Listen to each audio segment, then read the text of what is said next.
Hey everybody, lots of new shows opening up this fall, which means lots of New York Times reviews coming out. Make sure you're the first to know what the New York Times thought of the show by getting the Did He Like It app for your iPhone, or go to didhelikeit.com and register for the email. Now on with the podcast. I want to be a producer with a hit show on Broadway.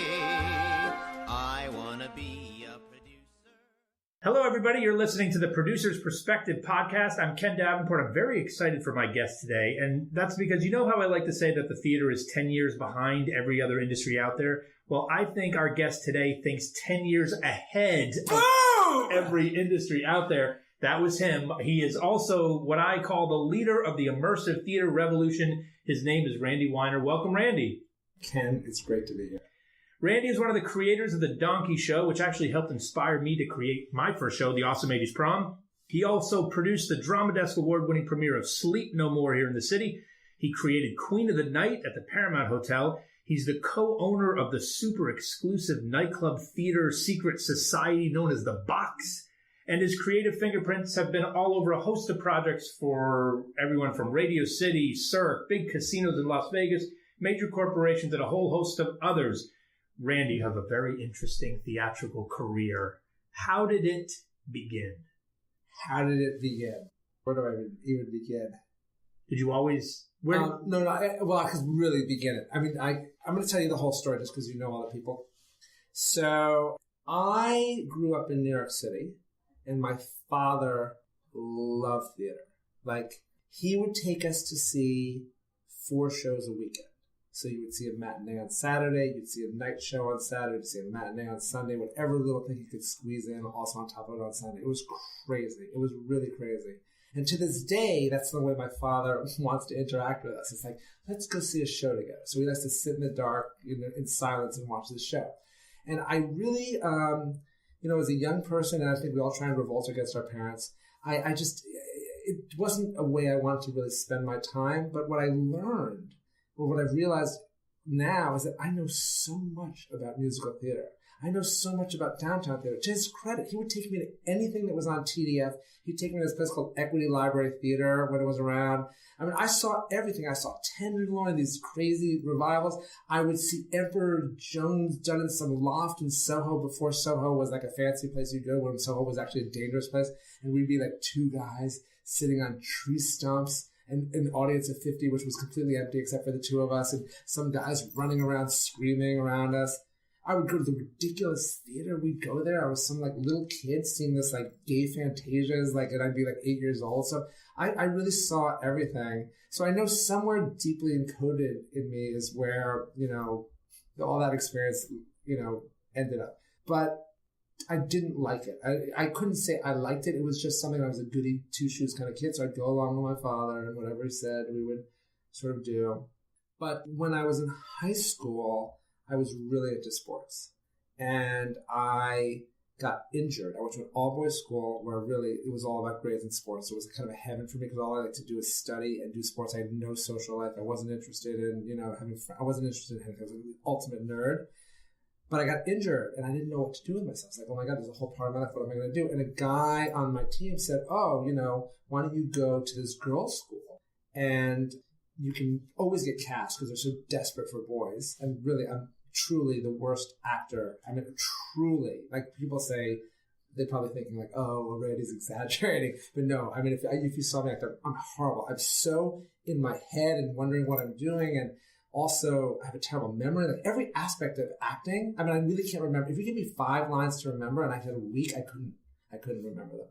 So anyway, I go out audition for the show, and I'm in, and I get cast, of course, as like we're doing Wonderful Town, and like there's 4 policeman roles, but they cast me as like policeman number 5, you know what I mean, doing the conga. And my current wife was at that girls' school in high school, and she was, of course, the star of the show. And for some reason, it was like shooting fish in a barrel, because I'm like one guy with all these girls. So I get my pick of the girls. And of course, I chose my wife. And when I say it's, the lovely and talented Diane Paulus, and you saw what I look like, and, you'd be like, wow, Randy, that was really fish in a barrel, because you really outclassed yourself. But, that's circumstance, opportunity. You take advantage of what the cards you dealt. So I got together with Diane, and Diane loved theater. So suddenly this thing that I had, this dark secret in my life that I knew all about theater, had tremendous value. And I knew all these things about theater. I knew how to go to TKTS. I knew everything. So we'd go see shows and I could speak very, knowledgeably about everything. I think it was very impressive to Diane. And it was stuff that, I wasn't even aware that I knew. It's just like, kind of like if you're Jewish, I said this to my kids. They're like, you don't learn anything at synagogue because we just said the High Holy Days. And I'm like, yeah, but it just seeps in. You can't help it. You learn all those tunes. It's like a very interesting kind of knowledge. It's a more valuable kind of knowledge. So she's my girlfriend, and we go to college together, and, that became a sort of way we'd interact, too. We'd go see shows and talk about it afterwards. And then when we graduated, I was really into hip-hop music also growing up. So this is, I'm old. I'm 51 years old now. So this is like, in high school, listening to Grandmaster Flash and the Sugar Hill Gang. And literally my first date with my wife was at a Run DMC concert. So literally, Run DMC's first concert. It was like, we got these two kids from Queens coming to Manhattan introducing Run DMC. So when I was at college, there was like a little group of like sort of white Jewish kids who were into hip hop, and I was like, I want to be in hip hop, but I'm not talented as a rapper, but maybe I can do a show. I don't know why I thought this. I'm going to do a show. I'm going to do a play. And we're going to use hip hop music in it. And wow, I'm looking at your Hamilton book there. It's really, that's the whole set, but I won't even talk about it. I will talk about it afterwards. But so we did a hip hop musical, my college roommate and I. And it was a huge success. So I went to Harvard, so it was a huge success. The way you define a huge success at Harvard is it was so big we toured it to Yale. So we took the thing down to New Haven and we did this hip hop musical because, I could have already known that hip hop musicals, but again, we're so far ahead of our time. This is like 1988 and like MC Hammer's first, MC Hammer doesn't even exist yet. Vanilla Ice doesn't exist. So we did the show. It was such a big hit. I skipped to 2 years later. So my roommate and I get out of college and we're like, let's do another hip hop musical. It's so successful. So we put together this hip hop musical. We cast we just literally go out to these clubs, and if there was a kid who was a good dancer, we'd go up to him and give him a flyer. And, we were just, when I look back at what we did, those were dangerous, crack-filled times. We're just walking the streets, going up to any random person at a club who looked interesting to us. And we just put together this show just out of complete ignorance that, we have to pay people. No, we'll convince them to do it. It's going to be so fun. So we got all these people, and we ended up getting Wyclef Jean, who I don't know if people even know who he is anymore. He was in this group, the Fugees, and Lauryn Hill, who was also in this group called the Fugees. And how did they meet and create the Fugees? My show, Club 12. So it was such this nascent time and we were just right on the cutting edge of it. And we did the show, and it was a humongous hit again. All these young people were like, holy crap, this is crazy.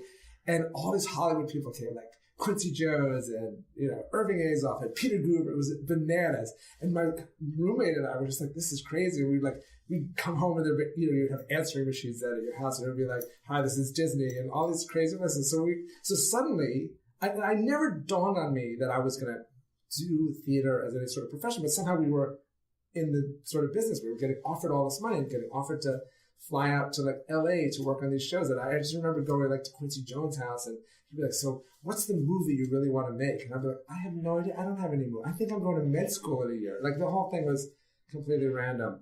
So I wrote in Hollywood for 2 years. We wrote all these shows, but my wife was doing theater, and I kind of missed her. And I had a big agent at CA who's not a partner at CA. It's the weirdest thing when I talk to him now, because we were these great guys who were into hip hop, and with this Harvard guy, so we knew how to write comedy. But I didn't have any aspiration to do that at all. So when I left, I'll never forget it, because my wife was trying to make a theater company in Wisconsin, of all places, with this guy, Paul Stills, who started Second City, and he had a summer house in Wisconsin, and she's very clever, my wife. She was like, I'll go to Wisconsin, and we'll be the only game in town, and we'll get all this sort of funding. So she was doing that, and she was like, but Randy, we'll never see each other. This is my childhood, high school girlfriend. So I was like, okay, and I quit, sort of cold turkey on Hollywood, and my agent, I'll never forget, he was like, what? You're going to Minnesota? And I was like, no, Wisconsin, dude. He's like, whatever, you're crazy. So then I went and we started this, and from being a little, Jewish guy playing basketball all winter long with the Baldwin brothers and, all these other little Jewish guys. So I felt like I was actually talented. And I'm looking at you, Ken, so I knew you can relate to this.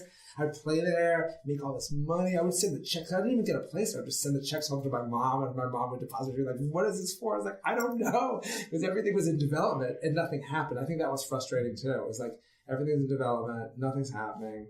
This is boring. Because I wasn't, I didn't care about the money at that point, even though I care about it now, but that's another story. So we started this theater in Wisconsin. My wife and I were just doing crazy shows. We'd do shows in bars. Whatever place was open, we would do a show. We did a bar play with a local, sort of bar cover band.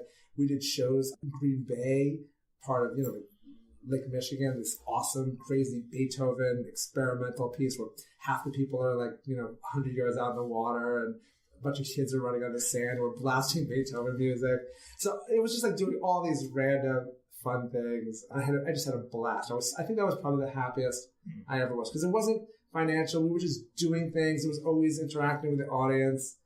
And then my wife decided she wanted to go back to Columbia to get an MFA. So I kind of tagged along with it, but I landed in New York. I'm like, oh my God, what am I going to do now? Because I sort of had done this with her for 3 years. And I got into the internet. And I don't know how I did it. Somehow I created this internet. I just think people have gumption. I'm looking at you got gumption. I was just like, I'm going to make an internet company. So I made this internet company and we would make websites. And I didn't know how to do that. I just felt like the internet was exciting. I'm always interested in sort of what's exciting. And we were, again, I wouldn't say I was 10 years. I was 10 years ahead of my time with that one because it's 1995. And we're going to Time Warner and telling about websites. And I kind of enjoyed it actually because it was kind of being messianic because I would be like Jesus, or I'd be trying to convert people. Do you know what I mean? To this thing, the web that's so incredible. And, they'd say, well, you'd go meet Time Magazine. They'd be like, what is it? Like a magazine? And I'd be like, yes. And you'd go meet New Line. What is it? Like a place they can show films? I'd be like, yes. And, the music places, this is this is going to be a jukebox. I'd be like, yes. So I actually really did enjoy that. We made this very successful company because there was no competition. Again, I like to be in places where there's absolutely no competition. Then I'm trying to think what happened. Okay, so I'm doing this internet company. I have a ton of employees. It was crazy. And then I was still dabbling with my wife because she sort of is at Columbia and doing shows at night. And I had this idea. I'll never forget. I go, I want to do this show. I want to do, because I love Midsummer Night's Dream. I thought Midsummer Night's Dream was the most clever plot. I was like, I want to do Midsummer Night's Dream and I want to set it in a nightclub, in the 70s, because it's about, drugs and love and,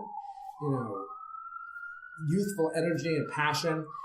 So, one morning, literally my wife woke up and was like, Diane, I really want to do this thing. We're going to do this show. So she was like, okay. So we put together this show and I was like, first I was going to write the lyrics. I remember I was like, I'm going to write disco songs. And then I started studying disco songs. I was like, well, this song is perfect. And that's what I can't possibly do better than that. So let's just put the songs together. And then, I'd never really seen a jukebox musical. I think they weren't as big back in the old days. In all my travels with my father, or maybe I saw them, but I didn't even appreciate. Maybe it was an old Irving Berlin thing where it was songs that just got cobbled together, but I didn't understand the concept. So I thought I'd really create something entirely new. And what a brilliant idea! I was going to take old songs and sort of reposition them and create stories sort of around them or characters around them.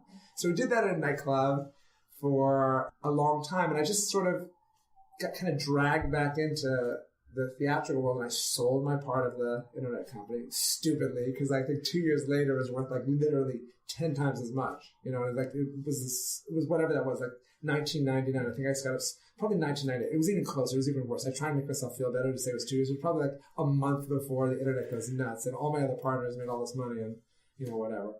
Then I just started doing this show at a nightclub, and I think I've just my whole life's been randomly opportunistic, where I got to, because we decided to do Donkey Show in a nightclub, because that just seemed cooler, to actually set a show in a nightclub rather than make a theater nightclub, make it happen in a nightclub. So I got to be very close with the owner of the nightclub, super close. And his family was this incredible family that had run, the Copacabana. It was from a long line of these nightclub, people.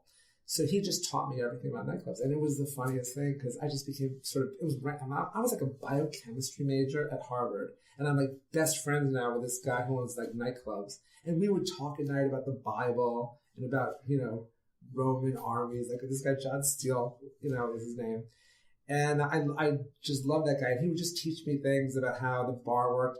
But he adored us because we took his club where he would have doing hip hop nights and they had to have bulletproof vests, and suddenly we're doing Donkey Show, which is all bachelorettes, as you know only too well. And, it's constantly driving traffic. It's not like promoters, where you're hit and miss. Maybe this promoters will work. It just got this footprint. So every night it was very predictable what his income would be. And that's all the club owner wants. So literally he gave me the keys to his club. He's like, Randy, you're in charge of this club.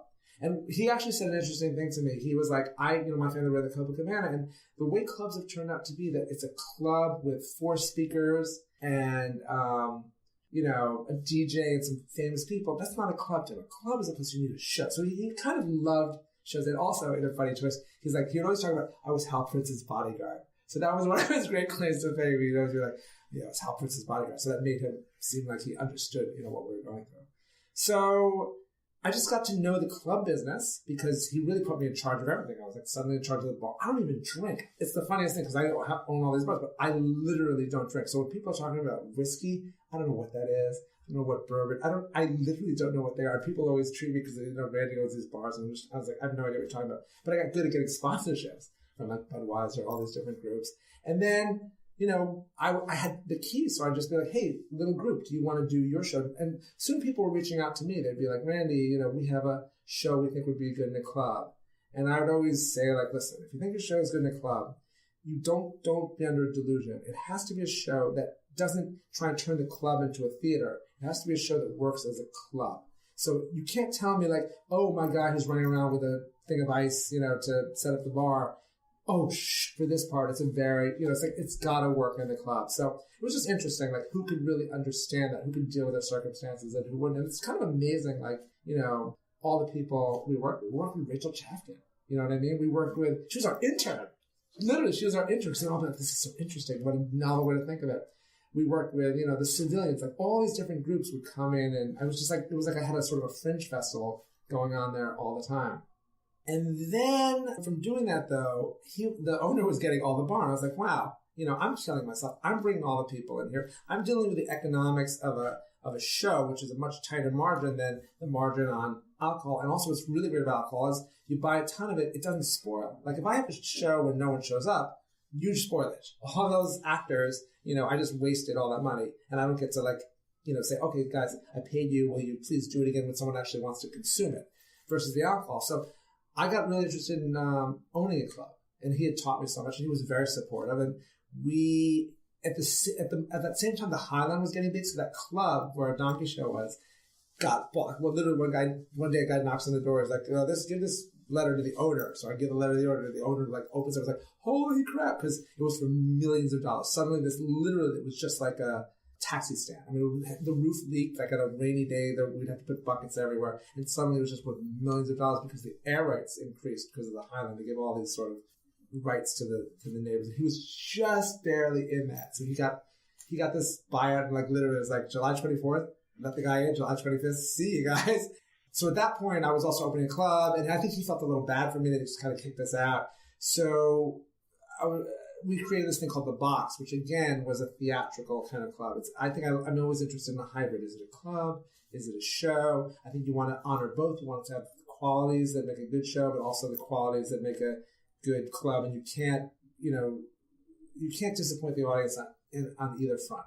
So we started this thing, The Box, and we would do all these variety shows, and my partner's in it with this guy, Simon Hammerstein, who's of the illustrious Roger the Hammerstein family. But he, like me, and like our third partner, this guy, Richard Kimmel, who worked with the Worcester Group, we all were looking for a different relationship between audience and performer and a different way to frame just what theater could be. Like, why is it like when you go to a club, you have to go through red robes, but when you go through a theater, you're begging people, please come to my show? Like, how do you create that kind of, sex appeal and demand?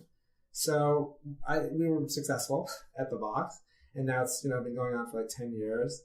We opened another box then in London that's 6 years old. And I got to know an audience that was upscale and, interested in progressive things. So I was like, I want to find something new for them. And I got introduced to the guys from Punch Drunk who do Sleep No More.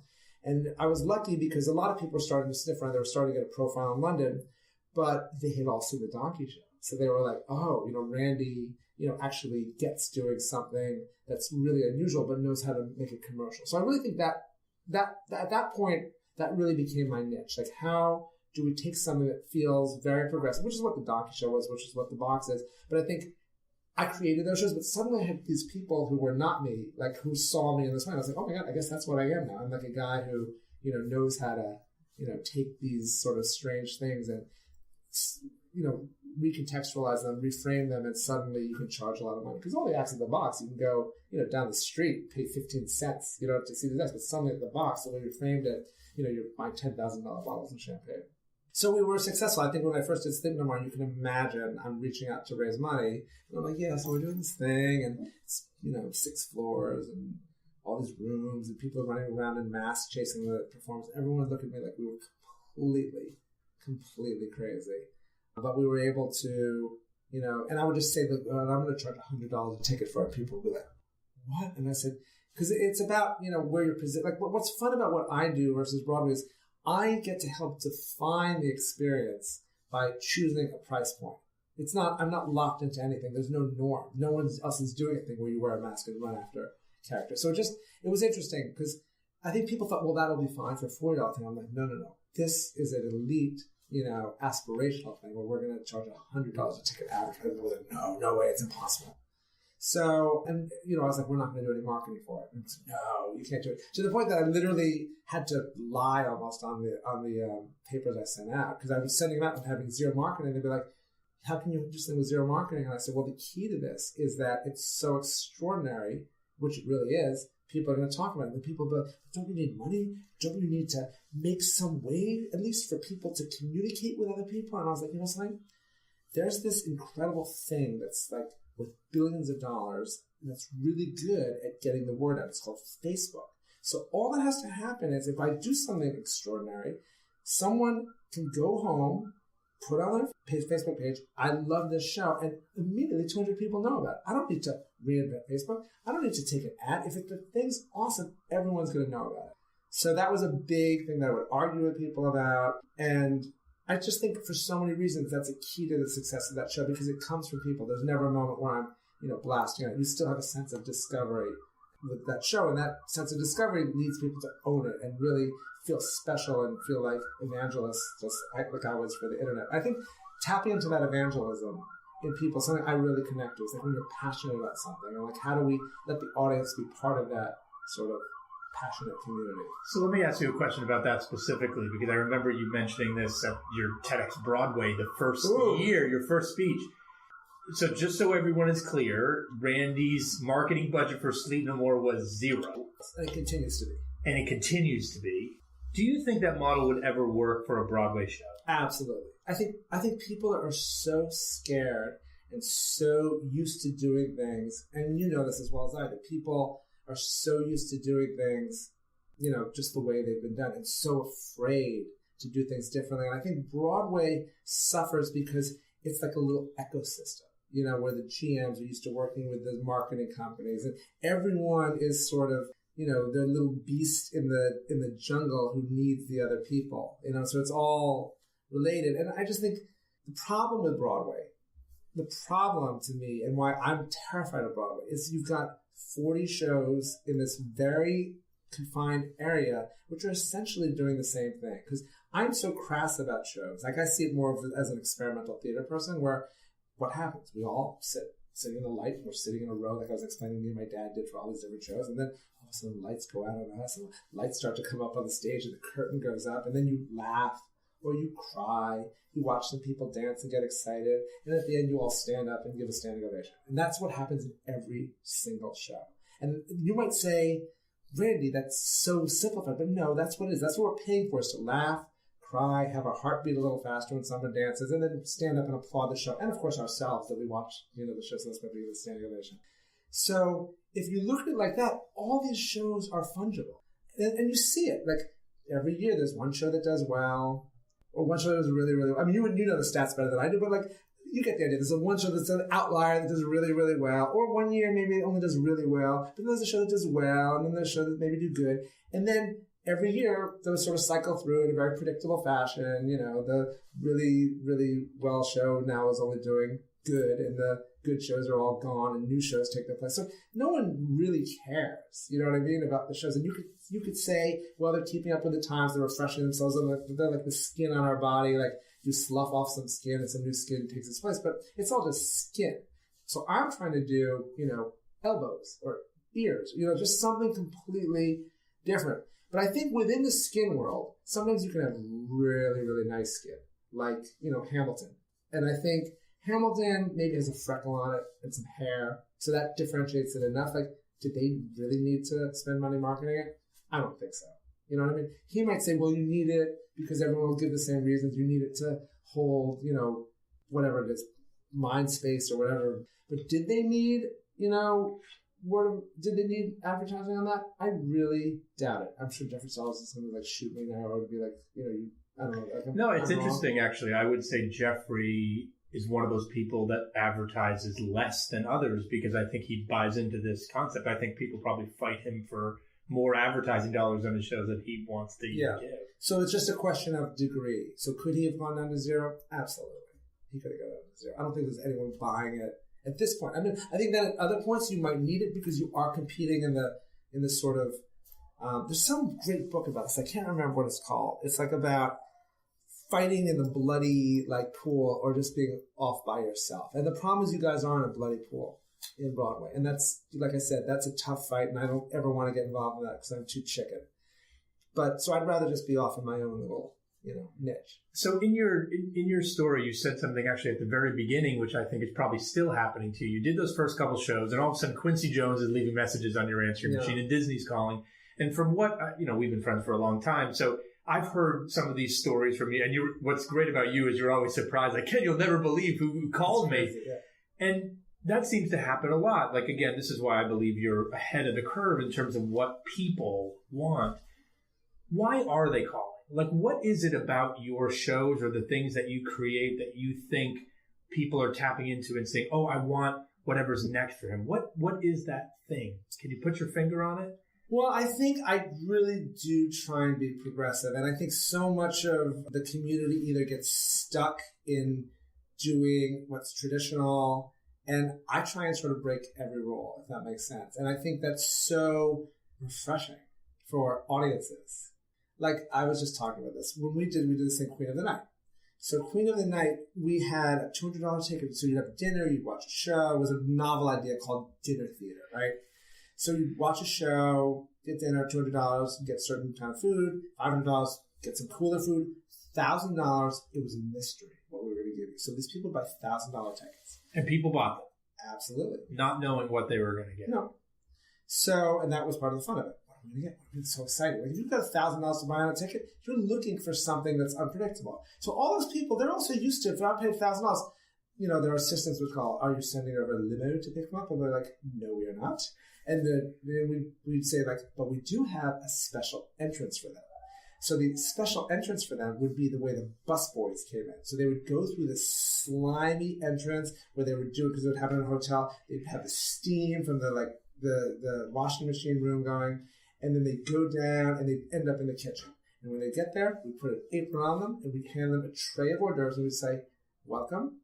You will now take this tray of hors d'oeuvres and you will go outside and feed all the other guests. And when you're done, come back and we'll give you a special gift. But do not come back. Do not try to come back until your whole tray is completely empty. And these people were so excited. And that speaks to my whole, MO.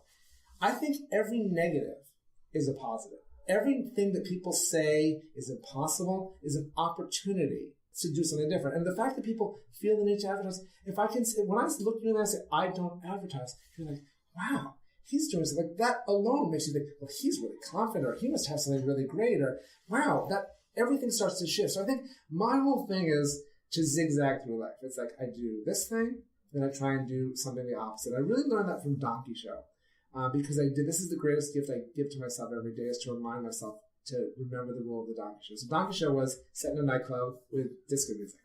So everyone's like, oh my God, you've broken a whole new format here. You're going to do Donkey Show now with rock music, and it's going to appeal to the rocker, and it's going to be you. So we tried a Donkey Show with rock music. And you know something? It was fine. It was totally fine, but the audience didn't love it because it wasn't new. And that's when I learned the power of new and progress. And I learned, thank God, at a very young age. And after that, I was always like, because people always went, well, what's the next Sleep No More? So I was like, I'm not doing a next Sleep No More. I'm doing the next thing. So I think that appeals to people. And I think maybe there probably is a smart way to make money by doing the next Sleep No More. And you can imagine a Broadway of Sleep No More-esque things. But it's a different thing from what I'm doing. I'm trying to do always the next thing. And I just know that has a lot of appeal. But truthfully, I bet on immersive theater, right? Because when you talk about my life and the calls I get, and the calls I get now are such a shocking level, Ken. You can't imagine the call. I mean, you could probably imagine, but like, I have like private equity firms, calling me saying, we believe immersive theater is the next, and they'll often say Cirque because they just need something to talk about. They're like, you have this opportunity now to grow into something that could be worth, billions of dollars. Now, when I think about how I started doing this, right, on the street, literally doing street shows, I never thought this would at all be an outcome. Although looking back on it, it all seems predictable. And I think in many ways, Sleep No More was a sort of a point of inflection because it had such scale and it had such a profile footprint in the media. It just made everyone take notice of this thing that immersive theater, whatever you want to call it, experiential theater. And what's interesting to me, just being older, doing it, and just even looking back to Tony and James, I'm like, this has existed forever. People used to want to get high. Come on, since the Awesome 80s Prom, people love this thing. They just love it, and it's funny that no one, gets involved in it at scale the way I do. And I don't know what that is. And maybe it's because my mind just loves it. My mind and heart are so in it. And maybe people are now. I mean, I constantly am hearing people like, oh, this guy quit being a studio head and now he's creating an immersive theatrical space. But I think there's a lot of room for more immersive theater. And I believe the whole market raises all the boats. Like it's like a tide that's raising everyone. I don't know. It's this extraordinary thing where it's like a new medium. So I think that's very appealing now to these people.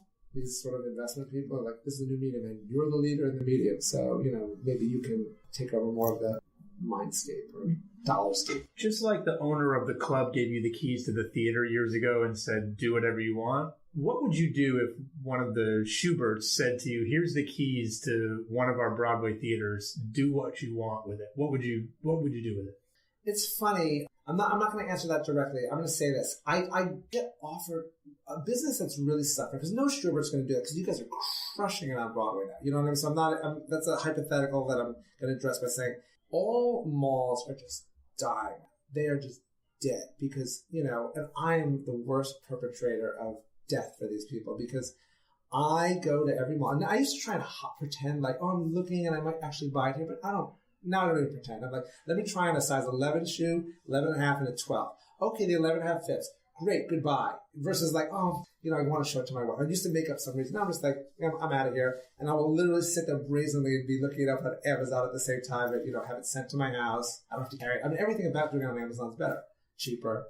So they're all suffering. So a lot of them came to me. They're like, Randy, we need it to be more entertainment. Can you figure out a way to take our malls and turn them into entertainment experiences so that people come to the mall and they want to, be there for entertainment and that they're fantasizing that's going to work out to retail sales. I'm not even talking about the retail sales. I'm just talking about the fantasy of delivering entertainment to a mall. I'm like, guys, your malls are not made for an experience. Your malls are the anti-Randy Weiner Experience Center.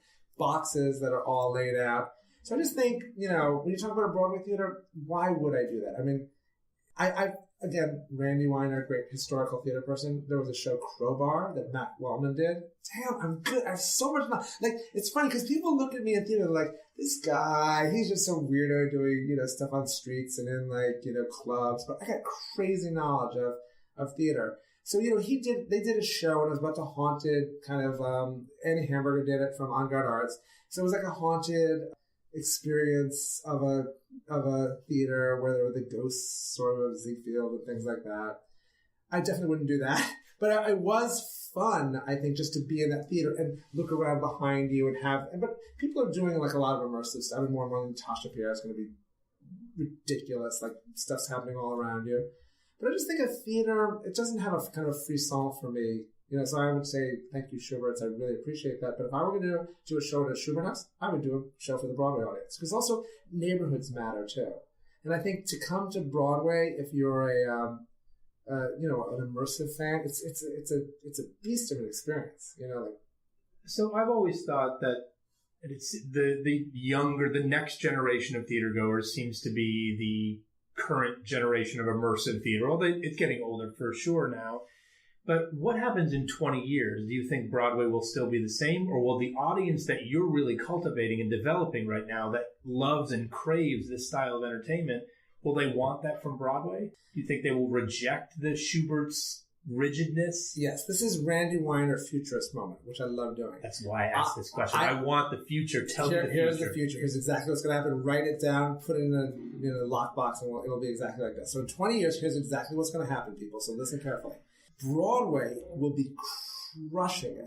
Broadway is the absolute greatest business in the world, because the way I perceive Broadway is the greatest real estate story ever, because you're selling timeshares of seats where you sit for a certain number of hours and you have a view of this thing, and then you give up your timeshare and some other schmuck comes in and pays the same. You don't really get, anything other than like seat for like 3 hours. That's what you bought. And that's never going to change, because there's a great thing called Broadway shows that are unbelievable with unbelievably talented people, and you want to engage with them. And I think people are always going to want to engage with them. It's like I see my kids. My kids are on, Snapchat. They're on all these things that I could have never imagined. They're 9 and 12 years old, but they love Broadway shows. I mean, they can't see that. They can't see Finding Neverland enough times. You know what I mean? They just love it. So that's not going anywhere.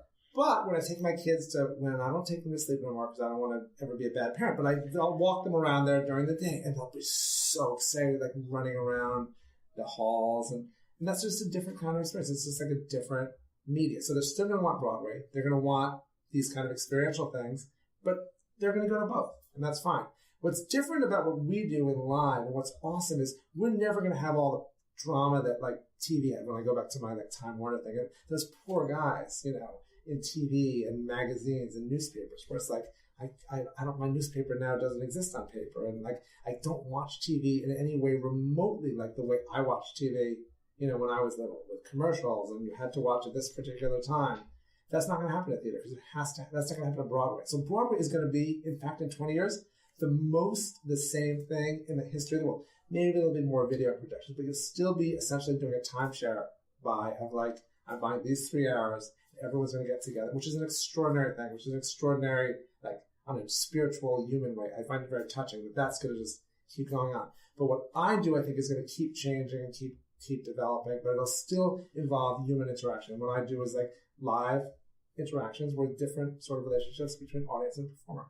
You mentioned raising money for Sleep No More and some other projects, and how it being challenging, describing what this is, so how do you do it? What's the secret to explaining people what something is that they can't really envision until they're in it? How do you raise money for something like that?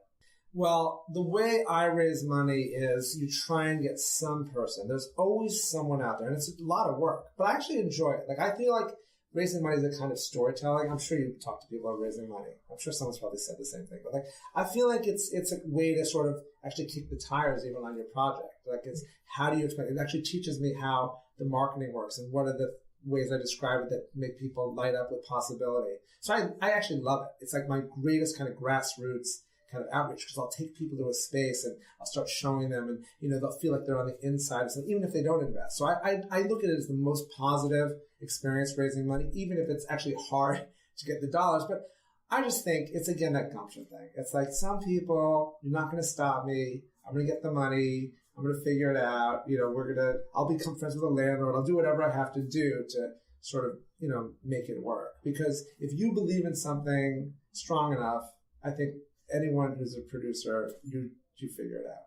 You have worked with some big corporations and some big brands out there. How do they take to this independent spirit of yours? What I love about you is you're like the wizard behind the curtain, or you're throwing rocks at an industry, which seems to be somewhat the opposite of the way a big corporation will work. Radio City, how does that work? How is it for them, and how is it for you when you're brought into those situations? I think for me, it's a constant learning to have confidence in yourself. So I think the more I believe what I'm saying is true, the more I can look them in the eye and be like, I'm not gonna, hew to what you normally do.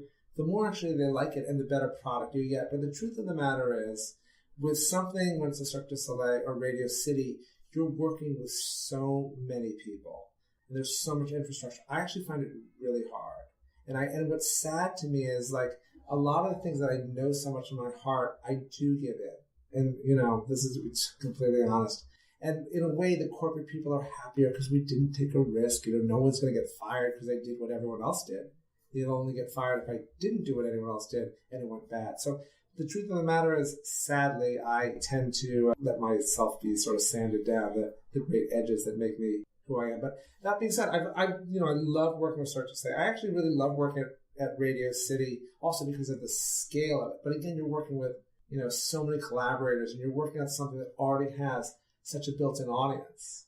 I know their audience would like it if you kept pushing it. That's the sad sort of thing about it. All right, my last question, which is my genie question. I want you to imagine that the genie from Aladdin comes to visit you and says, Randy, I want to thank you for your incredible contributions to the theater as a whole. You are pushing the boundaries and pushing us to new directions. I want to thank you by granting you one wish. What drives you so crazy or gets you really, really mad about Broadway or the New York City theater environment? Maybe it's something you and your wife, she tells you something about she's experienced in one of your first shows. What makes you so mad that you would jump up and down and scream and yell and ask this genie to wish it away? And only one. I know you could probably do about 10 or 20 of these. Yeah, so that's what I'm doing. I'm stopping just myself. one. I'm stopping myself from giving the long list. No, that's not true at all. The big rant. That's really not true at all. You know something? You're going to hate me for saying this, but I love all the problems. Like, all those problems, they're fantastic for me because what they are is what I said, they're opportunities. Like, I wouldn't change it. Like, what I do is I take those problems and I try to turn them into something sort of positive for me. I know that's a terrible answer because I sort of went sideways on you, but like, that's right. That's what you do, right? That's what I do. You know what I mean? Like, I can never give a straight answer. It's really a problem. And now, I don't know how my wife puts up with it. I wanted to start with my wife and end with my wife, but she does somehow. But it's really impossible. It's impossible to deal with me because that's what I will always do. Is you'll pose a question, I'll be like, well, what if, actually those terrible things are exactly what makes my life successful, makes my opportunities happen. Like, because, you have things on Broadway where you'll have, I don't know, I'm just thinking, like, you deal with so many issues that I don't deal with. Like, you're dealing with a landlord who can tell you, how the bathrooms operate, how the bar operates. Like, all those things are opportunities for me to do something different. So people are like, wow, that's amazing because I'm used to this. So please, Mr. Broadway Genie, do not change anything because all of those things are what I can play against and reverse and, be successful. I love it. It's a terrific answer. Go sideways, everybody. Thank you so much for being here. Thanks to all of you for listening, and we will see you next time. Don't forget to get the Did He Like It app for your iPhone today, or go to the website didhelikeit.com, sign up for the email. Make sure you're the first to know whether he liked it or not.